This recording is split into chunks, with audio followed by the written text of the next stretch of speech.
it's something, man, because that final track in Jordan Down in the beginning, right across from my classroom, they just took that down last week.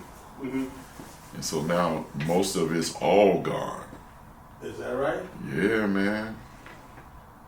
And you know what's amazing to me is that wasn't the first time I seen that whole idea of tearing down the projects and rebuilding.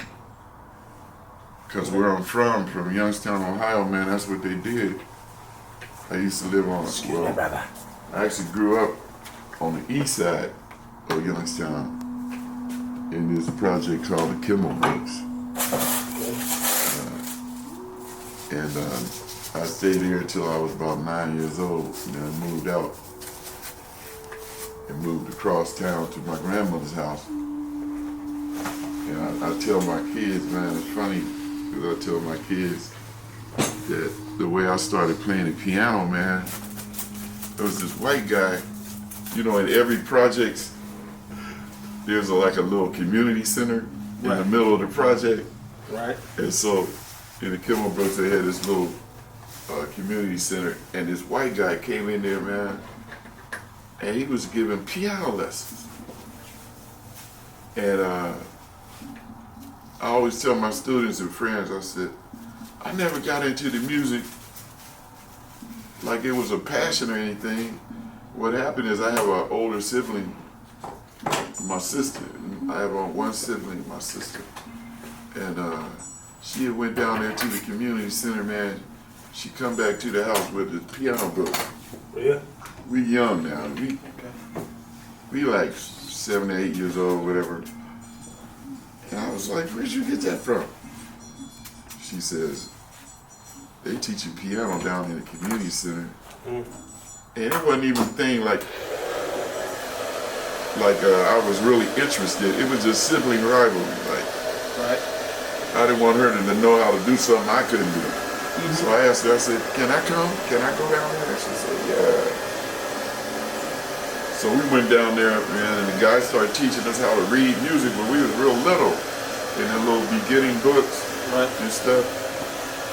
Man, dude, he didn't even last 2 or 3 weeks. He might have lasted 3 weeks. But them little bad kids ran him out of there, man. They was throwing stuff at him and stuff. He just disappeared, man. So the thing is, my grandmother used to have a piano at her house, an old upright. So on the weekends, we would take our little piano books and we would go over there and practice piano. Okay. Then eventually we moved over to my grandmother's house and stayed with her. And my mother seen that we were very interested in it. So at that point, we took the piano seriously and started taking lessons, you know, from this Italian guy named James Cavalerio and his wife. This dude played in Carnegie Hall, man. Oh, yeah? Yeah, I was just a little kid. You know, when you're little, you don't realize the impact of a person until later on in life. He lived in this big house on Fifth Avenue, and they were all mansions and stuff. But to me, it was just a big house. I didn't, you know what I'm saying? When you're little, you don't think like that. It's just that's my piano teacher. He lived in a big house, so what? Man, he had full-size grand Steinway pianos that we used to he used to teach us on, and those things started like anywhere from $100,000 a piece. This was in the 70s, man? Yeah, and this guy, they're handmade. Yeah, they're handmade pianos, man. There you go. He had 2 in his office, and his wife had a baby grand in her office. She taught us in the beginning, and then when we got older, he would teach us, man. We had these piano piano recitals every year in the arts gallery and all this stuff. Right. So I'm doing all this stuff, man, and I didn't realize the clout of what I was doing. It's just, You just do stuff because that's what you're supposed to do, you know. But I'll never forget, you know, back then at that time, my mother would do day work, you know. Right. A lot of people don't understand what day work is when black women would go and clean up rich white people's houses, you know, and then come home and take care of their own house. Exactly. You know, but she would do day work just so she could pay for our piano lessons. You know, when we were young, so it was a really serious situation, you know, because I would be trying to quit every year. Because I want to play football, and I played football and basketball, all that stuff. Okay. But it was a fight with my mother every year, and she would make me play. She would make me stay on the piano, man. She knew what she was doing. And you know, it's funny because growing up, my mother would be, you know, I had a saved to the bone mother, you know, prayer meeting 2 or 3 times a week, church every Sunday. She never missed, you know. And so prior to that, like I said, we grew up in this projects called the Kimmel Brooks. And you know, in the projects, everything is real thin. When I say thin, you can hear it. The walls are paper thin, so you can hear everything. So if somebody was getting a whooping, you can hear that. Wow. If somebody was arguing, you can hear that. You know, any kind of altercation of any kind, you can hear. And back then, the people were extremely close. I'm talking about the families that lived there. So my mother, being the person that she was like an evangelist, man. She led a lot of people to the Lord and stuff. So the 2 tracks that we lived in, all them people got saved and all that stuff, man. So that was kind of like my humble beginning, you know, in that project. But I brought all that up because I really, truly believe that the Lord has a real big sense of humor. Oh, he does. And when I got out of college, man, my first position back in Youngstown, Ohio, was a band director. I had like 35 kids in my jazz ensemble. 35. And I had 50 voice choir, gospel choir, and I had a 25 member marching band at East High School, man.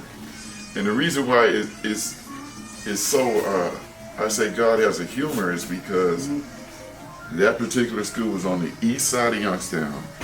Where I'm at right now in Watts, it's basically on the east side of Los Angeles. Right. The colors that they had were blue and gold. The colors of Jordan High School are blue and white. All right. It's just crazy, man. It's like, and it's like the Lord prepared me then for what I'm doing now, way back then. Battlefield. Yeah, because those kids weren't easy to teach. A lot of them were from the projects that I grew up in. And so, you know, a lot of people, why you stay at Jordan so long?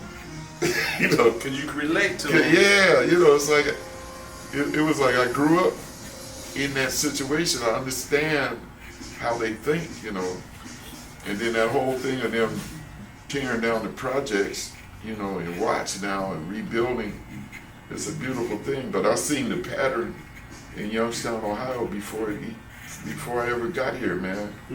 They started tearing down all the projects because there was a lot of people dying. A lot of the people I grew up with, they passed away early over them drugs.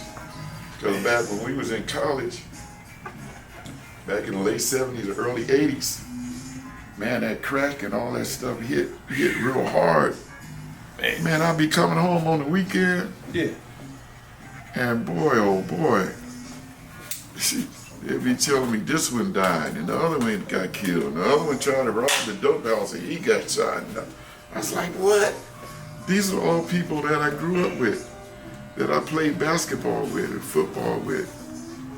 You know, people that you wouldn't even think was into that kind of life. Right. Was into that life and in jail, and and all this stuff. So me going away to college was somewhat like one of the best things that I did, getting away from just that lifestyle. Because even when we moved over to my grandmother's house, we lived in a house, but it was kind of like in the middle of two major projects in the city. It was in the middle of Westlake and the Briar Hill projects. Right. So again, most of my friends were from either one of the projects because I was so used to being in the projects in the first place. But I look back, you know, because my first experience teaching, man, I didn't have no support. Most of the instruments were broken. And I actually learned how to teach with the minimal, with stuff broken. So, you know, by the time I got to this position I'm at now, where I have things and they're very supportive, it's way easier to teach because I'm used to teaching without nothing, you know. So by now you breezing. Yeah, and the thing is, the experience was so bad, I said I would never teach band again. In fact, when I got there in Jordan, I was teaching choir with Baron Butler. Shout out to Baron Butler, one of the greatest band teachers that Jordan High School ever seen. Big head Baron. I told Baron I wasn't gonna never teach band again. He just started laughing and stuff. But in 2010 they reconstituted Jordan, and me and Baron had to leave and go to other schools. But eventually they actually called me back because 3 or 4 teachers resigned because they couldn't deal with the kids. They couldn't relate with the kids and stuff. Right. So I humbly, because you know, it's really funny in life. I said I wasn't coming back to Jordan. Right. All the stuff I said I wasn't going to do, here I am doing what I said I wasn't going to do. So it's like, you know, you never know what the Lord have in store for you, man.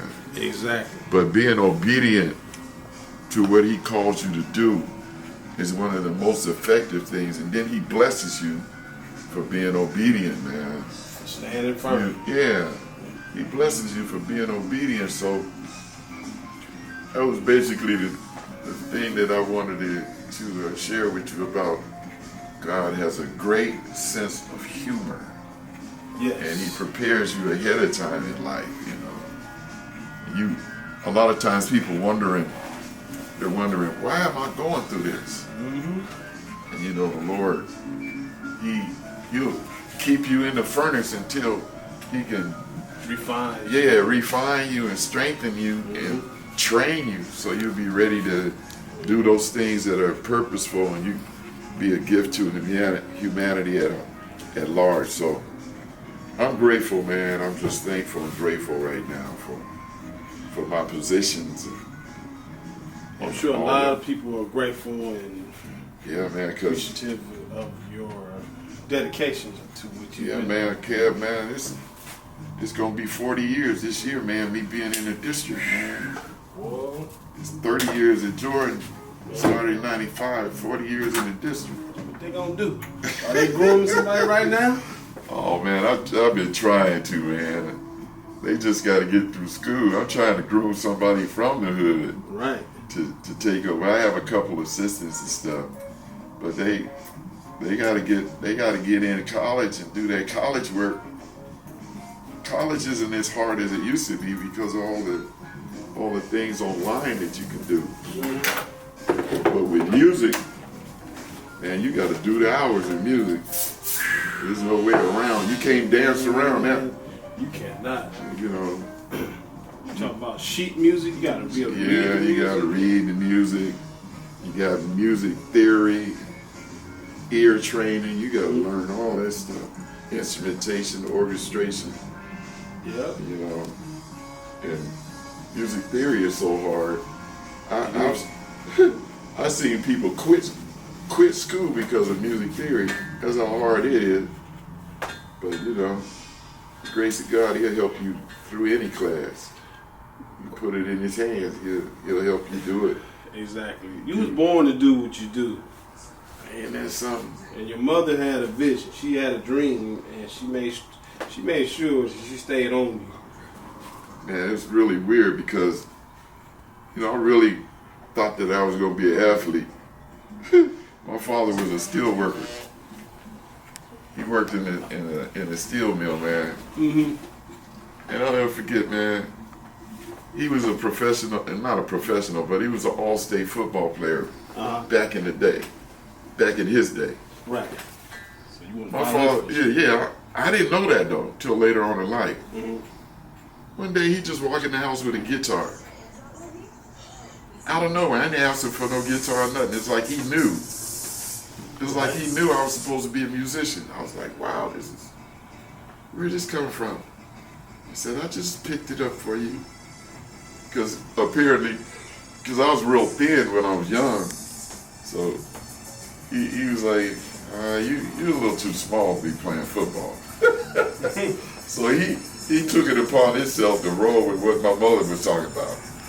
Yeah, he must be a musician or something, so let's put some other instruments in his hands. Mm-hmm. And so, like after we moved with my grandmother, we started learning other instruments like the trombone and clarinet and all that stuff. And the music director from high school, Mr. Anderson, he would come down to the elementary schools and teach us how to read music. So by the time we got in middle school, man, we already knew how to read music by the time we got in it. And plus we was playing the piano and learning how to read. Man. So we had 2 music instructors, So by the time we got in middle school, we were already reading, like the other folks. Right. We were already ready in that area, so it was like a design that really paid off for us, paid off for me. So I don't regret my humble beginning. No, it's wax. You had your wax on, wax off moment. Yeah. And here we are 40 years later. And that's something. Yep. Man. Just think if you just kind of like halfway, just coddled your way through, you wouldn't have the endurance. You would have gave up like most of those guys. Quit. When you're supposed to stay, but you stayed on. Yeah.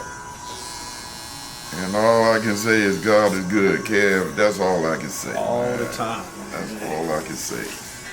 I don't have no other report, but God is good. Man, look. And the thing is, we go through things. We go through trials. We go through tests. We go through a lot of things, but God is with us, man. He promised to never leave us or forsake us. So at all. That's. Excuse me, one second. It's really weird because, I really thought that I was going to be an athlete. My father was a steel worker. He worked in a steel mill, man. Mm-hmm. And I'll never forget, man. He was a professional, and not a professional, but he was an all-state football player back in the day, back in his day. Right. So you my father, yeah. I didn't know that though till later on in life. Mm-hmm. One day he just walked in the house with a guitar. Out of nowhere, I didn't ask him for no guitar or nothing. It's like he knew. It was like he knew I was supposed to be a musician. I was like, wow, where'd this come from? He said, I just picked it up for you. Because apparently, because I was real thin when I was young. So he was like, you're a little too small to be playing football. So he took it upon himself to roll with what my mother was talking about. Yeah, he must be a musician or something, so let's put some other instruments in his hands. Mm-hmm. And so, like after we moved with my grandmother, we started learning other instruments like the trombone and clarinet and all that stuff. And the music director from high school, Mr. Anderson, he would come down to the elementary schools and teach us how to read music. So by the time we got in middle school, man, we already knew how to read music by the time we got in it. And plus we was playing the piano, learning how to read. So we had 2 music instructors, you know. So by the time we got in middle school, we were already reading, you know, like the other folks. Right. We were already ready in that area, so it was like a design that really paid off for us, paid off for me. So I don't regret my humble beginning. No, it's wax. You had your wax on, wax off moment. Yeah. And here we are 40 years later. And that's something. Yep. Man. Just think if you just kind of like halfway, just coddled your way through, you wouldn't have the endurance. You would have gave up like most of those guys. Quit. You know, when you're supposed to stay, but you stayed on. Yeah. And all I can say is God is good, Kev. That's all I can say. All the time. That's all I can say. I don't have no other report, but God is good. Man, look. No, and the thing is, you know, we go through things. We go through trials. We go through tests.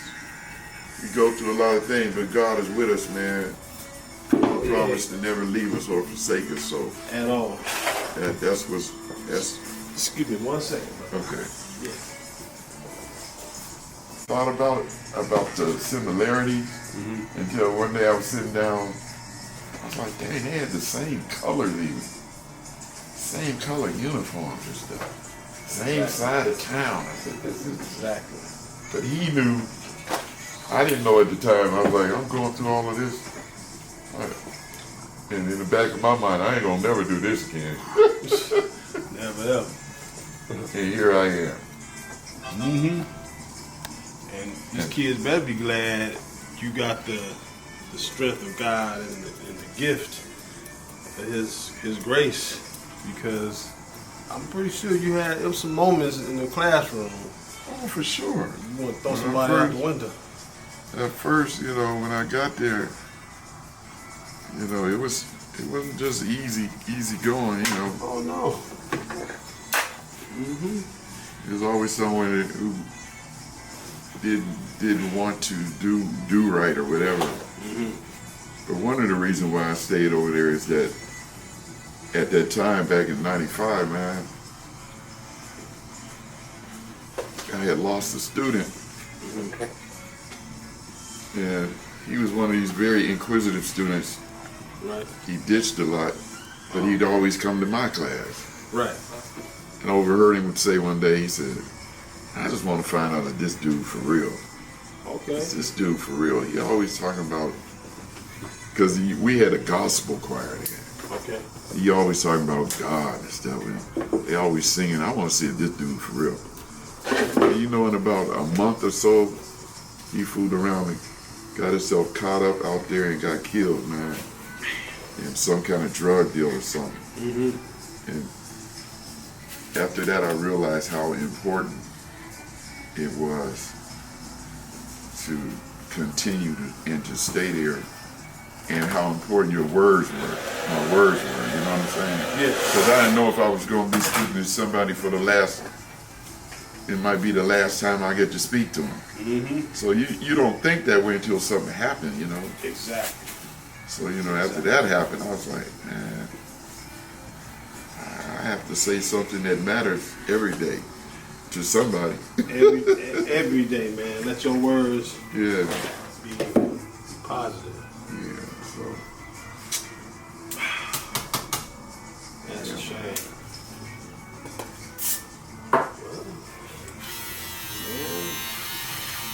So it's been a blessing though, man. I can't complain at all. Oh man.